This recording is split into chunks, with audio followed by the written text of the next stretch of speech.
Hello and welcome to the Sci-Fi and Fantasy edition of the Incoming Video Podcast. The show looks back at the week's sci-fi and fantasy miniature releases. This is episode 21, which looks back at the releases for week ending the 26th of February 2010. And as always, I'm your host Neil Shuck. Well, a huge number of releases this week, far more than I can ever hope to feature on the show, and a very difficult decision it went in my top 10, but it makes for an interesting list. So without further ado, off we go. Number 10, and a new release from Gaspes Arts. One of the things Gaspes is fast becoming known for are fantasy football teams. Their latest team to be released, hot on the heels of their Chaos team. These are their Chameleon and Frog team.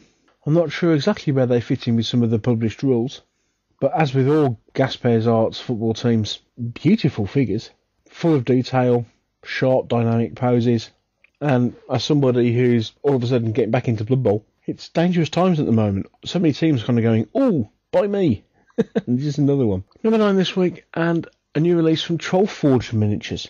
Now, these are interesting figures, if nothing else, for the way they're sold. Really well sculpted, very stylised, seemingly huge helmets. And these particular models come with a random choice of body, head, armours and weapon. So potentially you've got quite a diverse set of models you can produce in this particular set, which is to be applauded, especially for a metal range.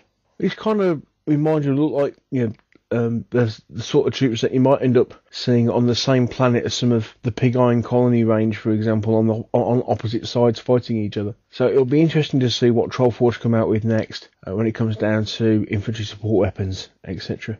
But very promising start to their range.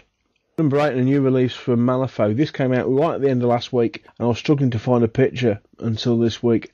This is the new Peacekeeper, and it's the figure on the right next door to the Ronin. Weird continue to come out with these really off-the-wall unusual sculpts for the Malifaux range. It's almost come to a point of where they kind of go, well, yeah, the weirder, the wackier, the better.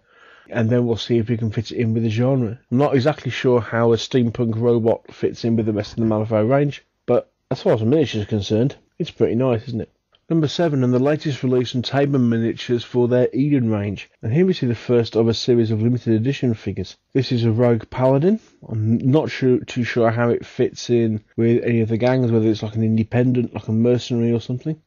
But this is only going to be available at shows this year, and I think it's limited to 200 copies. So a figure to really keep your eyes open for, if it's the sort of thing that appeals. It's an unusual looking figure. Not something, I must admit, that immediately grabs me, but striking enough, I think, to feature here. On to number 6, and the first of a couple of releases this week from Enigma. Enigma have just shown us some of their new greens. This is Lox Yarg, Wings of Dishonour. Very unusual figure in what is effectively a biped vulture, or possibly a biped eagle, armed with an unusual sword. The whole dynamic pose and the detail of the sculpting just really sang out to me on this one. I love the way the base is done, so it's a bird and he's actually perched on a large log while just about to strike out. With the sort of archaic armour he's wearing, you could almost look at converting this into some sort of, dare I say, 40k traitor marine, something like that. It's got that sort of look to it, hasn't it? Really nice figure, I think, from Enigma. Very impressive. Number 5, and it's back to my old friends at Skibor, but for once it's not a dwarf. Skibor have just released new greens of a new range for them. These are fighting priests. Now, in some ways they may as well be dwarves because they're small guys in big armour wielding hammers. So, okay, they're vaguely dwarfish. These are just fabulous looking figures. Okay, they're not the completed article yet, but I think these would make fabulous centerpieces for some of your fantasy armies. I can certainly see, definitely, the first guy we've seen leading an Empire army, well, maybe both of them for that matter, or as a fantastic armoured cleric figure in your D&D game. Great stuff from Skibor. Number 4, and it's those guys from Black Scorpion. Yes, they have been really busy this week, and one of the things they've been releasing is several new figures for their pirate range. And these are my favourite of their fantasy pirates, and these are more of their undead pirates.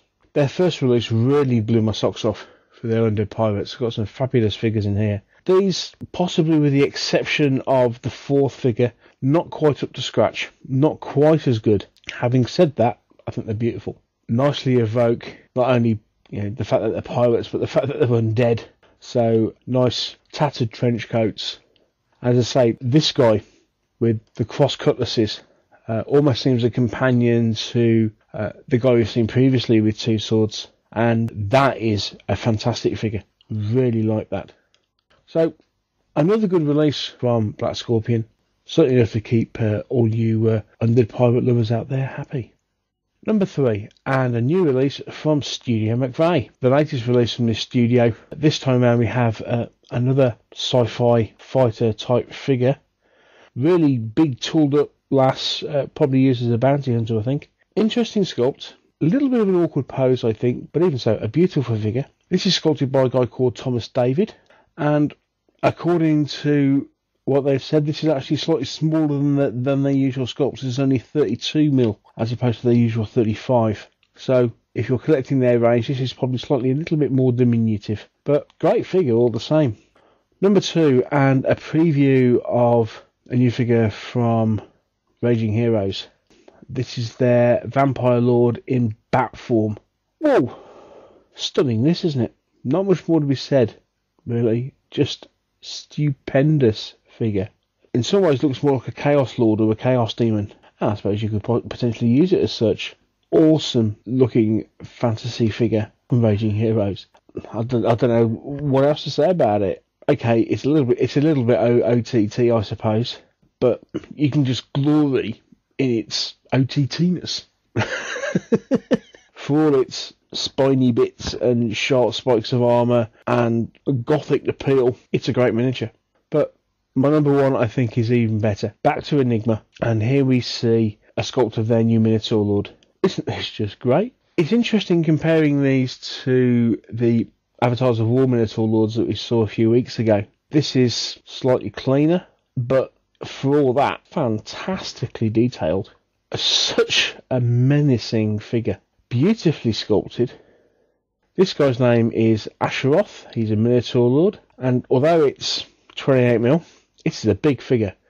He's actually 47mm to the eyes, 52mm to the top of the head. That's a big, intimidating figure, but superb. Just, yeah, as we look at the close-ups, just look at the detail on these. Really nice muscle definition, beautiful touches of detailing, especially on things like the belt around the throat holding the armour plates on, the braided hair, nice touch with the human skulls hanging down the waist. Absolutely fantastic sculpt. You look at some of the Minotaurs around, and this really puts it in its place. Fantastic stuff. Look, I definitely want to get hold of one of these. There you have it. Really difficult week to choose a top 10 this week. There was so much stuff that was just kind of bubbling under. But some outstanding miniature sculpts, I think, this week. Definitely stuff well worth a look at. And, as I say, that Minotaur is just something else. Well, that's all we have time for. Before I go, huge thank you to Zach at Tabletop Gaming News. Bill at the Miniatures page. Without these guys' hard work, this show simply wouldn't be possible. And finally, thank you for taking the time to watch the show. I hope you've enjoyed it. Take care, and I'll speak to you soon. Bye.